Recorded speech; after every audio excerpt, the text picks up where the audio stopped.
आजची आपली पुढची रेसिपी आहे केशर राईस. तर केशर राईस कसा बनवायचा ह्याचा व्हिडिओ शेअर करणार आहे. व्हिडिओ तुम्ही पूर्ण पहा आणि रेसिपी नक्की ट्राय करा. तर सर्वप्रथम मी एक वाटी बिर्याणी राईस घेतलेला आहे. लांब असलेला तांदूळ घेतलेला आहे. तो मोठ्या बाउलमध्ये आपण ओतून घेऊया.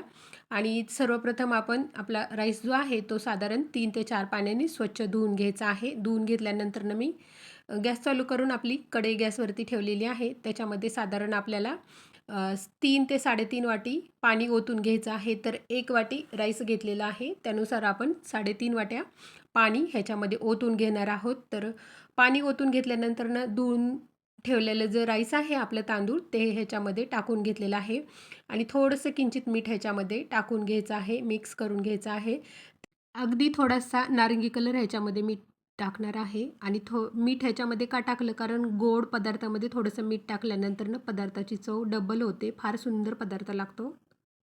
झाकण ठेवून शिजवून घेणार आहोत. तर साधारण आपल्याला राईस जो आहे तो 80 ते 90% शिजवून घ्यायचा आहे. एका वाटीमध्ये दूध घेतलेलं आहे, त्याच्यामध्ये केशरचे धागे टाकलेले आहेत मी थोडेफार आणि मिक्स करून बाजूला ठेवून द्यायचं आहे. त्याच्यानंतर राईस आपला तयार झालेला आहे. साधारण 80% राईस आपला मी शिजवून घेतलेला आहे. तर राईस पहा आपला फार सुंदर असा सुट्टा झालेला आहे. तर एक मी मोठी प्लेट घेतलेली आहे, त्याच्यामध्ये एक चाळणी घेतलेली आहे. राईस जो आपण शिजवून घेतलेला आहे तो सर्व आपण चाळणीवरती काढून घेऊया. गॅस चालू करून आपली कढई गॅसवरती ठेवलेली आहे. त्याच्यामध्ये मी 1 चमचा तूप टाकलेला आहे, साजूक तूप, आणि 1 दालचिनीचा तुकडा, 2-3 लवंगा टाकलेल्या आहेत, उभं पातळ चिरलेलं खोबरं, बदामाचे काप आणि काजू बारीक चिरलेले, ते तुपावरती आपण परतून घेऊया. थोडेफार मनुकेही ह्याच्यामध्ये मिक्स करायचे आहेत. परतल्यानंतर थोडेसे ड्रायफ्रूट्स आपण बाजूला काढून घेऊया आणि आपला राईस जो आहे शिजवून घेतलेला तो सर्व आता आपण कढईमध्ये टाकून घेऊया आणि साखर टाकायची आहे. साधारण अर्धी वाटी साखर मी ह्याच्यामध्ये मिक्स केलेली आहे. केशरचं दूधही ह्याच्यामध्ये आपण ओतून घेऊया. आता छान आपण व्यवस्थित मिक्स करून घ्यायचं आहे.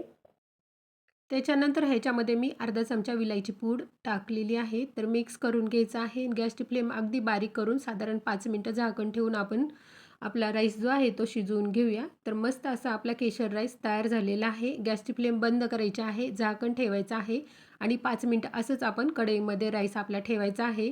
तर 5 मिनिटांनी राईस पहा आपला फार सुंदर वास सुटलेला आहे आणि टेस्टला तर फार सुंदर लागतो. व्हिडिओ जो आहे तो तुम्ही नक्की ट्राय करा.